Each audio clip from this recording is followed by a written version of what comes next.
Hey everybody, welcome back inside another exciting episode of the Stash Report from the Stash Project. Today is February 25th, 2019, and we are through basically 2 months of 2019. Obviously, we have a few more days left of this month, but February being the short month that it is, it will be March. Excuse me, before you know it. Alright, so off the top of the bat here, we will foul the ball off into sickness. It's off the top of the bat instead of off the top of the... But anyway, yeah. So we left the house, we being the Imperial Royal me that I am, on last Tuesday, and my wife had started to feel a little bit under the weather before I left, and after I left, she kept getting sicker. My daughter, my middle daughter, who's 7, got sick, and then I've developed like a sinus infection, probably what it really was, rather than just being a head cold. And so this would be one of the first days I've actually felt halfway decent in a week. Woke up this morning and I wasn't like half of my head clogged and couldn't breathe through my nose, so that's a good thing. I realize I still sound like Kermit the Frog and stuff like that, but we can power through that. My wife, I don't know sort of like what she wound up with, probably bronchitis. My poor girl there, she got the flu and she doesn't like taking medicine, so that was an adventure for mommy without daddy being there. But be that as it may, everybody's feeling good now. We all have recovered from our various plaguings. So let's talk about this week. Not a whole heck of a lot moving kit-wise. Obviously, the round 2 stuff had already come out this month, several weeks ago at this point. A few things in kit releases from Japan, but still not a lot there. That's going to all fall this week, apparently. We do have new kit announcements for Aoshima for May to run through real quick. A few little interesting things there. And then, so it'll be a fairly short one. Before we get into the kit announcements for May, I wanted to address decals and accessories real quick because we hadn't done that this month yet. Studio 27's new photo etch for the month of February was photo etch for the Hasegawa Nissan, was it the R91 CP or whatever it's called, the Group C, the new kit that just came out at the end of the year, the new Nissan kit. So there's photo etch for that now. And their decal for this month, their new decal was a one of the Ford GT throwback liveries for the 24 Hours of Daytona, the Motorcraft car. So there's going to be really legitimately a plethora of ways to get those cars if you're interested in them. I personally, because he's a friend of mine, so therefore friend of the show, I would go through Racing Decals 43 for these, at least for now. I don't believe that SK is going to do these anymore. We had discussions when the cars were first shown, but at this point, so many people have done them, I don't think we need to do them too. But, I mean, it's still Frankie's business. If he wants to make them, he can make them. But in the meantime, I'm going to get mine off of Diego. Diego was at the 24 Hours of Daytona prior to the race and has, his own reference photos for them. So those decals probably will be, the most correct out there, if you will. I've seen several slot car manufacturers whip their sheets out to have them out first, and unfortunately there are errors in those sheets. Diego's also going to be doing a carbon fiber exterior, basically.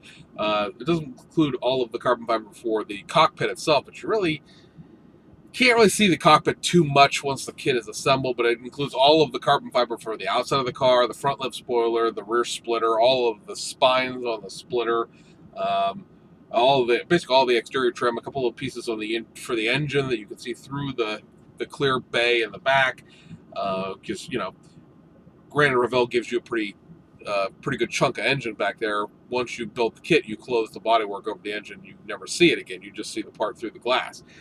Which is, of course, why Tommy, when doing their street car, they gave you a 4-piece engine, because that's all the more you're ever going to see again. So, that being said, Diego's decals should be done here towards the end of the month, maybe beginning of next month. I know he's taking pre-orders on them already for all 3, both of the throwback Ford GT liveries and the carbon fiber. So, if you're interested in getting those are out there.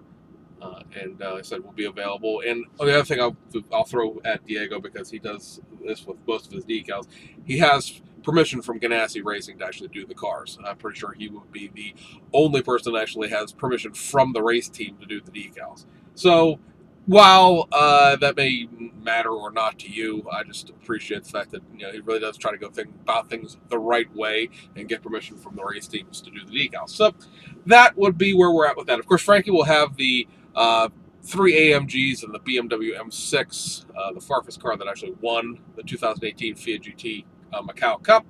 Those will be coming out here at the end of the month as well. So for the GT3 folks, we have 4 new sets coming to you. Again, they're all Macau series from this past November's race, and still got plenty of stuff to do, even without the 4 GTs. So I think that's pretty much got me covered up. Or got me caught up. Covered up would look like that. So anyway. Kind of late. I'm kind of goofy. Don't mind me. So Aoshima's May releases for this coming May. Take that out, and we'll leave that right there where it sits. You can all make fun of me for. There are going to be two new additions to the initial D series, and then a couple of additions to the model car lineup. On the model car lineup, you're going to get a reissue of the Nissan R30 Skyline Turbo 9 Hours of Kilami. Now, the 9 Hours of Kilami was a race, I'm hoping I'm pronouncing that right, but I'm probably butchering it, but be that as it may, was a race, an endurance race held in South Africa. It has not been run since, I believe, 1988 was the last year it was run. It sort of morphed into a stop on the World Sports Car Championship when the Group C cars existed, and then went away when Group C went away. There is talk, I believe actually a date scheduled to bring it back for the International GT Challenge, which is several GT3 races that are all, put together. So it'd be very interesting to see a, world-class endurance series of race being held at Kilami Speedway or Raceway again. So that's, very interesting. I believe it's going to be a 9-hour race. They're going to, much like the original, but it'll be GT3 class cars, obviously. The Nissan R30, as it was run there, is a little bit different than the Super Silhouette Skyline is. So this is a slightly different body style. This is a Group 5 car rather than the actual Super Silhouettes that ran in Japan. It's a slightly different front and rear fascia than the Super Silhouette cars have. And the car started 10th, did not finish, was involved in an accident, but it is a Hasami Motorsports car, or at least a car driven by Hasami-san. So if you're, follow the driver, there's an option for you there. And the other model car lineup vehicle will be a reissue of the 2005 Toyota Alphard GV. Now, G and V being 2 different trim levels. The interesting thing about that, I guess, if you're into buying Toyota or Japanese vans in general, is that the Toyota Alphard from this generation has not been available in its factory stock format since 2006 when it was initially released. It's been reissued as like the Garson VIP van and the DAD VIP van several times in the last 4 years that we've been on the air, but several times since 2007 and 2008 when those kits were tooled up. This is a factory stock only. Now, it's going to come with like the low down option, so you can lower the suspension and put, if you have 20-inch wheels laying around, put other wheels on it. But this is, like I said, specifically designed to be a factory stock kit. Nothing's really added to it, just has new decals drawn up, obviously, since the last set of decals will be, 13 years old since those were drawn. So it's very interesting just to see them bring it back in a completely factory stock format. I'm pretty sure it's one of those kits you would think, well, it was interesting, it was out there, but I'll never see it again. The difference between this Alphard and the Fujimi Alphard, which basically look almost identical if you set them side by side, is that Fujimi's is a 2003, Aoshima's is a 0506, and there was a mild facelift done in the 0506 model. It has slightly different bumper, slightly different grille, slightly different rear fascia. It's minor stuff. Splitting hairs, one Alphard probably would do almost anyone enough, but if you're into the ability to have multiple Alphards from the mid-2000s, now you can have that back. On the initial D series, 2 kits that exist within the Aoshima universe, if you will, that are being modified into the initial D series. First up is going to be Itusuki Takahashi's AE85 Levin. Now, you may recall the AE85 Levin was released as just a regular factory stock kit. Had some wheels thrown into it, decals done up to make that base kit. We just got it in the stash a few, 2 months ago. They're going to be, the parts are not being shown, And it's a vagary in the wording, but the way it is described in the literature is that it was going to have new parts added to make it close to the original. It's going to have new wheels done and a new bucket seat. Now, both of these kits have a new bucket seat, so I'm assuming they're tooling a seat, and both kits are going to share it. But it is from sort of a, down the road, around the corner version of Initial D, rather than the actual main series, I believe, from what I'm reading here. It's literal translation, so it might be misleading. The other one is going to be the Iketami Kayoshiro's Nissan Silvia S13. And this will be the same thing. It's going to have several new parts tooled up to it to make it look kind of like the comic book car. It's one of those weird things where it's close to the original. Well, the original was a drawing. So, what is close to the original? You're taking, liberties and sort of just making a thing up out of thin air there. But it's also going to have a new set of wheels tooled up for it to match the car. And the same sort of thing, new decals for both of them, obviously, to do the sponsor decals that the cars have in the manga. And so if you're into Initial D, obviously you have the new RX-7 coming this month, or next month. You have the R34 coming in April, so there's a couple more Initial D series kits. I know some people don't care one way or the other. However, just for constantly banging out that AE86 Truno, that the Project D and Volume 37 and Volume 1 and all that stuff. It's kind of nice to see them go in a little bit of a different direction, a little bit more wider variety, because Fujimi has a wider variety of Initial D kits as far as everything they offer, rather than sort of being very laser focused on those Trunos. So that's kind of cool. And I believe that is it for the announcements for this. And so we'll go over to the kit releases real quick. Like I said, nothing here in the United States. Everything I have to show you here is reissues. Several of them are just restocks. All of this is Aoshima. A couple of these are going to be the more Grand Champion series. We'll take a half a second longer with those. But on the straight reissue things, just stuffing the shelves back with stock, you have this, the Lamborghini Aventador what is it, 760, right? 704. 760 is the convertible. So this is just a regular, Aventador coupe, as it is. This is a kit that really does need the photo etch set that they offered, because you may recall one of the big outcries of this particular model kit was, it still is, the fact that all the venting and everything is done with clear plastic and then decals that go on top of it. Ew.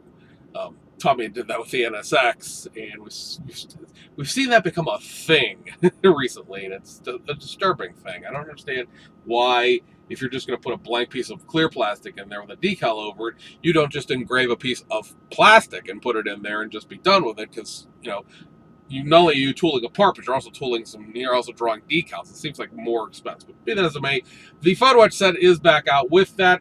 I really like these sort of factory photo etch sets from Aoshima. They always have some interesting little bits and pieces in it. This one, of course, has the famous Lamborghini floor mats that are included with that, in addition to all the regular photo etch.